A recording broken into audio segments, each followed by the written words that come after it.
जोहार साथियों, ढाल एकेडमी में आपका स्वागत है। JSSC द्वारा आयोजित सहायक आचार्य परीक्षा कक्षा 1 से 5 एवं कक्षा 6 to 8 के लिए SST विषय से महत्वपूर्ण प्रश्नों का संकलन मैं यहाँ प्रस्तुत कर रहा हूँ। ये जो प्रश्न है ये सिलेबस के अनुसार तैयार किए गए हैं, जो आपको परीक्षा के दृष्टिकोण से बहुत ही महत्वपूर्ण एवं उपयोगी साबित होंगे। तो साथियों, अब हम लोग सीधे प्रश्न की ओर बढ़ते हैं। प्रश्न संख्या 1, हिमालय पर्वत निम्न में से किस प्रकार के पर्वत का उदाहरण है? ऑप्शन ए वलित पर्वत, बी भ्रमशोत्तर पर्वत, सी ज्वालामुखी पर्वत और डी अवशिष्ट पर्वत। तो जो हिमालय पर्वत का उदाहरण है वलित पर्वत अर्थात नवीन मुर्दार पर्वत का उदाहरण है, इसलिए इसका ऑप्शन ए होगा सही उत्तर। प्रिय मित्रों, जो हिमालय पर्वत का जो बनावट है अर्थात वलित पर्वत का जो बनावट है, आकृति है, वो इस तरह से होता है। और ये जो पीक होते हैं इसी को, जैसे हिमालय पर्वत वलित पर्वत का उदाहरण है, हिमालय पर्वत की सर्वोच्च जो चोटी है, पीक है, वो माउंट एवरेस्ट है। नौ हम लोग प्रश्न संख्या 2 की ओर बढ़ते हैं। भ्रमशोत्तर पर्वत के ऊपर उठे हुए भाग को क्या कहते हैं? ऑप्शन ए द्रोणिका, बी उत्खंड, सी वलन और डी नन ऑफ दीज। प्रिय मित्रों, अब हम लोग थोड़ा सा भ्रमशोत्तर पर्वत के बारे में पढ़ते हैं। जब धरातल का एक बहुत बड़ा हिस्सा पृथ्वी के आंतरिक बलों के कारण टूटकर ऊपर विस्थापित हो जाता है तो भ्रमशोत्तर पर्वत का निर्माण होता है। ऊपर उठे हुए भाग को उत्खंड, हॉर्स्ट एवं नीचे धंसे हुए भाग को द्रोणिका भ्रंश गार्बेन कहते हैं। तो इस हिसाब से इसका जो सही उत्तर होगा ऑप्शन बी उत्खंड होगा। प्रिय मित्रों, भ्रमशोत्तर पर्वत की जो आकार होता है इस प्रकार का होता है। तो यहाँ पर जो प्रश्न पूछा गया आपसे, तो ये ऊपर उठे हुए भाग को कहा गया था, पूछा गया था, जिसका सही उत्तर उत्खंड होता है। प्रिय मित्रों, और जो नीचे धंसा हुआ भाग है इसको हम लोग द्रोणिका भ्रंश बोलते हैं, जिसे ग्रेबेन भी कहा जाता है। ना हम लोग प्रश्न संख्या 3 की ओर बढ़ते हैं। सतपुड़ा पर्वत किस प्रकार का पर्वत का उदाहरण है? ऑप्शन ए वलित पर्वत, बी ज्वालामुखी पर्वत, सी अवशिष्ट पर्वत और डी भ्रमशोत्तर पर्वत। तो इसका जो सही उत्तर होगा ऑप्शन डी होगा भ्रमशोत्तर पर्वत। Option D is the correct answer of the question number 3। Now question number हम लोग 4 की ओर बढ़ते हैं। ज्वालामुखी के मुंह को क्या कहा जाता है? जो ज्वालामुखी पर्वत होता है प्रिय साथियों, इसकी इस तरह रचना, तो इसका जो मुख होता है इसके बारे में पूछा जा रहा है कि इसके मुख को क्या कहा जाता है। तो option A lava, B crater, C फ्रेंजो और डी नन। तो इसका जो सही उत्तर होगा ऑप्शन बी होगा क्रेटर। ना हम लोग प्रश्न संख्या 5 की ओर बढ़ते हैं। वेसुवियस ज्वालामुखी पर्वत किस देश में स्थित है? Option A Japan, B Italy, C America और डी चीन। तो जो इसका सही उत्तर होगा ऑप्शन बी होगा इटली। ना हम लोग प्रश्न संख्या 6 की ओर बढ़ते हैं। किलिमंजारो पर्वत किस प्रकार के पर्वत का उदाहरण है? ऑप्शन ए वलित, बी भ्रमशोत्तर, सी अवशिष्ट और डी ज्वालामुखी। तो इसका जो सही उत्तर होगा ऑप्शन डी होगा ज्वालामुखी पर्वत का उदाहरण है। किलिमंजारो पर्वत ज्वालामुखी पर्वत का उदाहरण है जो अफ्रीका में स्थित है। ना हम लोग प्रश्न संख्या 7 की ओर बढ़ते हैं। प्रश्न संख्या 7, निम्न में से कौन ज्वालामुखी पर्वत का उदाहरण है? Option A Kilimanjaro, B Fujiyama, C Vesuvius और डी एंडीज और ई, ए, बी एवं सी तीनों। तो इसका सही उत्तर होगा ऑप्शन ई होगा। प्रिय मित्रों, option A Kilimanjaro, B Fujiyama और सी वेसुवियस, ये तीनों जो उदाहरण है, तीनों ऑप्शन का ये उदाहरण है ज्वालामुखी पर्वत का। प्रिय मित्रों, किलिमंजारो अफ्रीका में स्थित है, फ्यूजियामा जापान में है एवं वेसुवियस ज्वालामुखी पर्वत जो है इटली में स्थित है। ना हम लोग प्रश्न संख्या 8 की ओर बढ़ते हैं।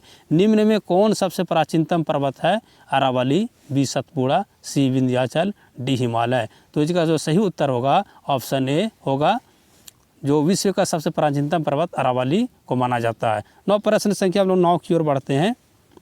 विश्व का सबसे ऊंचा नवीन मुर्दार पर्वत का उदाहरण है एंडीज, हिमालय, रॉकी और डी आल्प्स। तो इसका जो सही उत्तर होगा ऑप्शन बी होगा हिमालय पर्वत। ना हम लोग प्रश्न संख्या 10 की ओर बढ़ते हैं।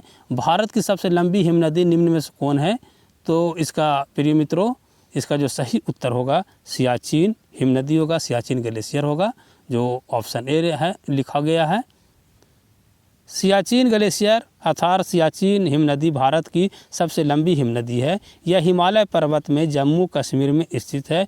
इसकी लंबाई 72 किलोमीटर है। ना हम लोग प्रश्न संख्या 11 की ओर बढ़ते हैं। दक्षिण भारत की सबसे ऊंची चोटी का क्या नाम है? अर्थात पर्वतीय सबसे ऊंची चोटी है, उसका क्या नाम है? ऑप्शन ए अनामुडी, बी दोदा बेटा, सी एवरेस्ट और डी कॉमेट। तो जिसका सही उत्तर होगा ऑप्शन ए होगा अनामुडी।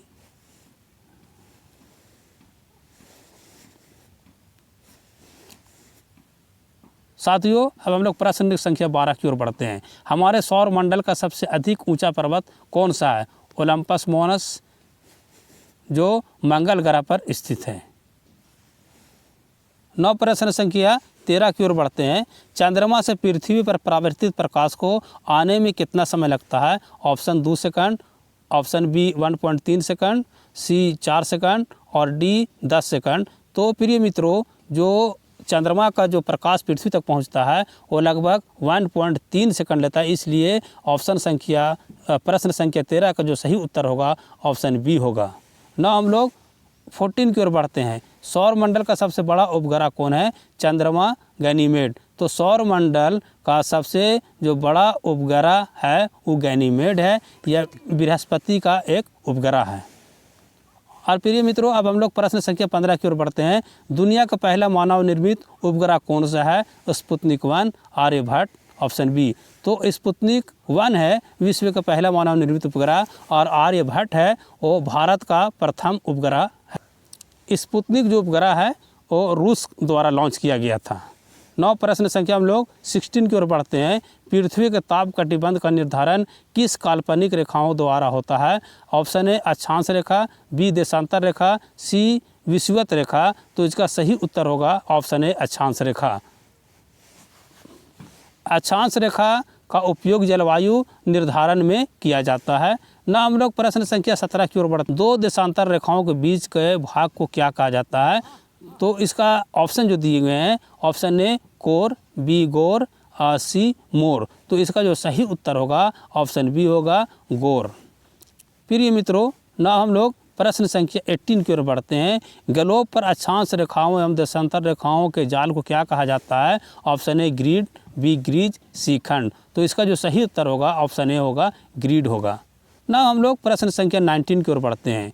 समय का निर्धारण किस काल्पनिक रेखा द्वारा किया जाता है? अर्थात जो ग्लोब पर जो काल्पनिक रेखाएं खींचे गए हैं, अक्षांश रेखा और देशांतर रेखा, तो उसी संबंधित ये प्रश्न है कि समय का निर्धारण किस काल्पनिक रेखा द्वारा किया जाता है? तो समय का जो निर्धारण किया जाता है वो देशांतर रेखा द्वारा किया जाता है।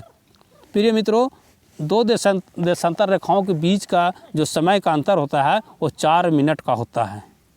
9 प्रश्न संख्या हम लोग 20 की ओर बढ़ते हैं। भारत के पूर्वी एवं पश्चिमी भाग के देशांतर में लगभग कितने डिग्री का अंतर होता है? Option A 40 degree, B 30 degree, C 60 degree और डी 90 डिग्री। तो इसका जो सही उत्तर होगा option B is the correct answer of the question number 20। प्रिय मित्रों, भारत के जो पूर्वी राज्य है अरुणाचल प्रदेश है, वहाँ का जो लास्ट पॉइंट है और पश्चिम में गुजरात का लास्ट पॉइंट है, इस दोनों के बीच में जो अंतर पाया जाता है वो 30 डिग्री। साथियों, अब हम लोग प्रश्न संख्या 21 की ओर बढ़ते हैं। किस देशांतर रेखा को अंतर्राष्ट्रीय तिथि रेखा कहा जाता है? ऑप्शन ए 180 डिग्री देशांतर रेखा, ऑप्शन बी 97 डिग्री ईस्ट देशांतर रेखा। तो इसका जो सही उत्तर होगा ऑप्शन ए होगा 180 देशांतर रेखा। प्रिय मित्रों, यह बेरिंग जल संधि एवं प्रशांत महासागर से होकर गुजरता है। इस रेखा को पूर्व से पश्चिम पार करने में 1 दिन के समय पीछे हो जाता है, जबकि इस रेखा को पश्चिम से पूर्व पार करने में 1 दिन का समय आगे हो जाता है। धन्यवाद साथियों, इसी तरह हमारे चैनल से बने रहें ताकि आपकी तैयारी में हम आपका सहयोग कर सकें। धन्यवाद।